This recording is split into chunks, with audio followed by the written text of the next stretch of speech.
بسم اللہ الرحمن الرحیم۔ عزیز طلبہ، آج کا جو ہمارا لیکچر ہے وہ سال اول کا سوال ہے درخواست نویسی کا، کہ درخواست سال اول میں 10 نمبر کا یہ سوال کیسے حل کیا جا سکتا ہے، آج ہم یہ سیکھیں گے۔ تو اس میں 10 نمبر کا سب سے اہم سوال، یہ میرے خیال میں اس کو سب سے پہلے پرچہ میں حل کرنا چاہیے۔ اس کی وجہ میں نے پچھلے لیکچر میں آپ کو بتایا تھا کہ یہ ایک ریاضیاتی سوال ہے، اس میں وقت کم لگتا ہے، اور جو بچے اس کو بار بار ریاضت کر لیتے ہیں تو وہ اس میں مہارت کافی حد تک حاصل کر لیتے ہیں۔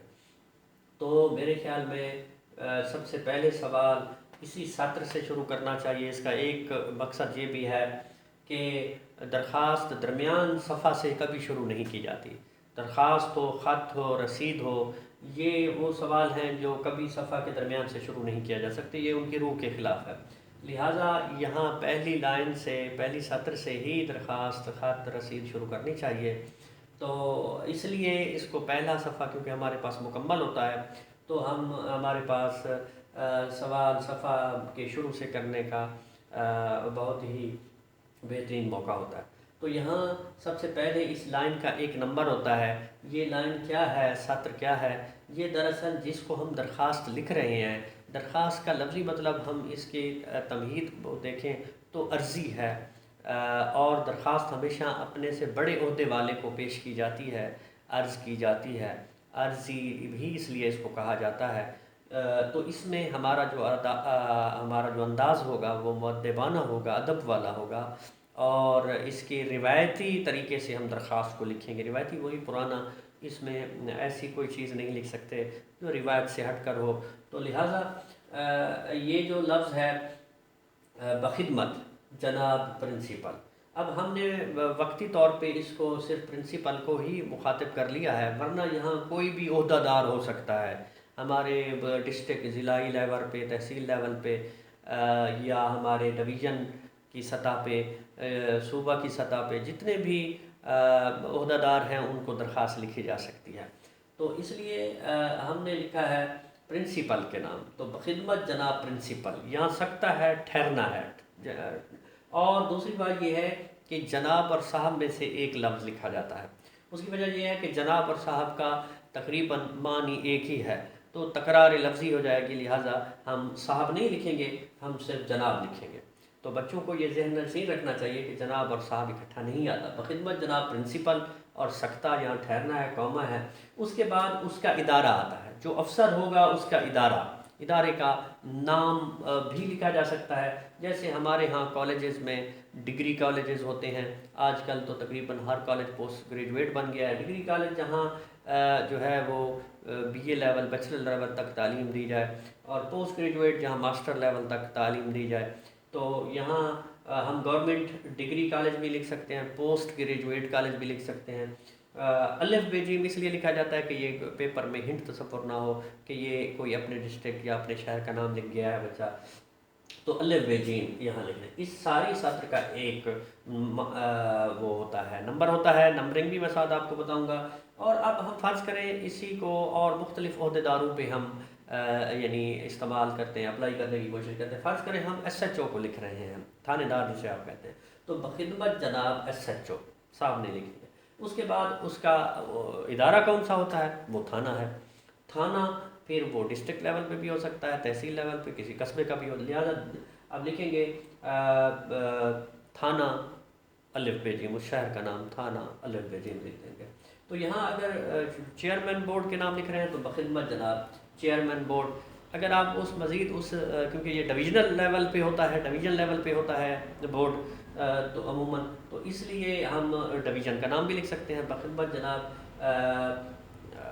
بخدمت جناب chairman D G Khan board بھی لکھ سکتے ہیں۔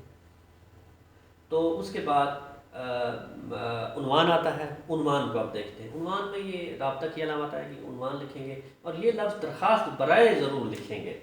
درخواست برائے کا مطلب ہوتا ہے، اس برائے کا مطلب کے لیے، اور اس برائے کا مطلب ہوتا ہے کر کے۔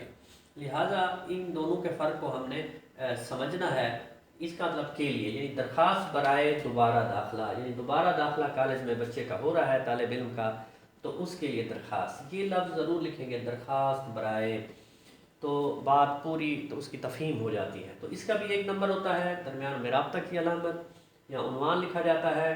اور تیسری بات ہمارے پاس آتی ہے جناب عالی۔ کچھ بچے غلطی سے جناب عالیہ لکھ دیتے ہیں، اگر ادھر سامنے مخاطب کوئی افسر فیمیل ہو یعنی مؤنث ہو تو پھر عالیہ لفظ بھی غلط ہے، یا اعلیٰ لفظ بھی، اوپر کچھ بچے کھڑا مد لگا دیتے ہیں، تو یہ بھی بالکل غلط یعنی تصور ہے۔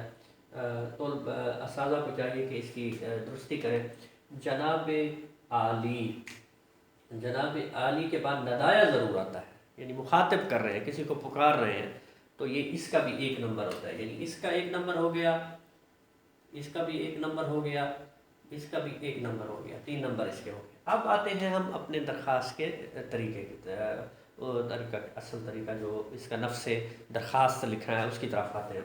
تو اس میں بنیادی طور پر 2 اقتباسات بھی بنائے جا سکتے ہیں، یعنی پیراگراف، ایک بھی بڑا پیراگراف بنایا جا سکتا ہے، اس میں کوئی کباہت نہیں۔ بنیادی طور پر 2 بنائے جاتے ہیں۔ ایک پہلا جو اقتباس ہوتا ہے جو یہاں جناب عالیہ آپ نے لکھا نئی سطر سے، اسی سے آگے شروع کرتے ہیں۔ تو اس اقتباس کو تمہیدی، انٹروڈکٹری یا تعارفی کہتے ہیں، کہ میں کون ہوں۔ آپ افسر کو بتا رہے ہوتے ہیں کہ میں کون ہوں، کہاں کا رہائشی ہوں۔ اگر پرنسپل ہے تو اس کو بتا رہے ہیں آپ کہ میں آپ کے کالج میں فلاں کلاس میں سائنس آرٹس میں، یا سیکشن فلاں ہے، اس کا نام ہے سیکشن کا فلاں، تو اس میں زیر تعلیم ہوں، اور میں نصابی کے ساتھ غیر نصابی سرگرمیوں میں بھی بڑھ چڑھ کر حصہ لیتا ہوں۔ تو یہ تعارفی پروگرام۔ اور دوسرا پیراگراف جو اقتباس ہوتا ہے وہ مدعا، مقصد آپ بیان کرتے ہیں افسر کو کہ دراصل میرا مقصد درخواست لکھنے کا کیا ہے۔ تو اس کی بھی 4-5 لائنیں، اس کی بھی 4-5 لائنیں۔ اور تیسرا اقتباس ہلکا سا 2 سطروں کا آپ بنا سکتے ہیں، جس میں کیونکہ اچانک کسی چیز کا اختتام نہیں کیا جاتا، تو اختتام میں آپ عموماً وہی روایتی جملے براہ مہربانی بھی لفظ لکھ سکتے ہیں آپ، برائے کی املا پھر یہ ہوگی برائے مہربانی، وہ برائے کے لیے ہے، یا براہ کرم بھی لکھ سکتے ہیں۔ تو اس طرح کے فقرے لکھ کر آپ جو ہے وہ اپنے افسر کو، اپنے جو عہدیدار ہوگا ان کا دل جیتنے کی کوشش کریں گے۔ اس کے ساتھ عموماً ایک روایتی فقرہ لکھا جاتا ہے کہ بندہ آپ کا تاحیات ممنون رہے گا، یا فدوی آپ کا ہمیشہ شکر گزار رہے گا۔ یہ ایک لفظ یہاں پھر غلط استعمال کیا جاتا ہے، مشکور۔ مشکور لفظ ہمیشہ غلط ہوتا ہے، استعمال کرتے ہیں ہم، کیونکہ مشکور مفعول ہے، یعنی جس کا شکریہ ادا کیا جائے۔ ہم مشکور غلط معنی میں استعمال کرتے ہیں، تو یہاں شکر گزار اس کی جگہ لکھنا چاہیے۔ اس کے بعد اس کا ایک 2 پیراگراف بن گئے، اس کے اختتام ہو گیا۔ اس کے بعد آتے ہیں ہم اپنے اختتام کی طرف، اختتامی کلمات کی طرف۔ درخواست گزار یہاں لکھا جاتا ہے یا العارض لکھا جاتا ہے۔ درخواست گزار یا العارض میں سے ایک لفظ لکھیں گے آپ۔ اس کے بعد آپ ایک تابع فرمان، اگر پرنسپل ہے یا آپ کا ٹیچر ہے اس کا کوئی، اس کے لیے آپ تابع فرمان کا، اگر تیسرا 3rd پرسن ہے کوئی تو اس کے لیے آپ نیاز مند یا مخلص کا لفظ بھی استعمال کر سکتے ہیں، خیر اندیش کا لفظ بھی استعمال کر سکتے ہیں۔ اور دار ریسین، کیونکہ الف بے جیم ہم پہلے استعمال کر چکے ہیں، لہٰذا دار ریسین، اس کا بھی 1 نمبر ہوتا ہے۔ اس کے بعد ہے جی جو اہم ترین چیز اور آخری چیز ہے وہ ہے تاریخ۔ تاریخ کو اردو لکھنے کا طریقہ یہ ہے کہ اس مہینے کا نام لکھتے ہیں، اور یہ اردو، صحیح اردو ہندسوں میں آپ یوں یہ طریقہ میں آپ کو بتا رہا ہوں، تو یہ لکھنا زیادہ بہترین طریقہ ہے۔ تو 10 فروری 2021 یہ طریقہ ہے کہ مہینے کا نام جنوری، مارچ جو بھی ہوگا اس کو آپ لکھیں گے، تو اس کا بھی 1 نمبر ہے۔ تو بنیادی طور پر اس کے 5 نمبر ریاضیاتی ہیں، میتھمیٹیکلی ہیں، 1 2 3 4 5، اور 5 اس کے ہیں، یعنی اگر 2 پیراگراف لکھیں گے تو وہ 2.5 کے بن جائیں گے۔ تو یہ آسانی سے آپ درخواست لکھ سکتے ہیں۔ اس سوال کو 1 دفعہ لکھنے کے بعد ضرور پڑھنا چاہیے کہ لکھتے ہوئے مجھ سے کوئی غلطی تو نہیں ہوئی۔ تو آج کا ہمارا یہ جو لیکچر تھا یہیں پہ اختتام پذیر ہوا۔ کل انشاءاللہ نئے لیکچر کے ساتھ حاضر ہوں گے، تب تک کے لیے اجازت، اللہ حافظ۔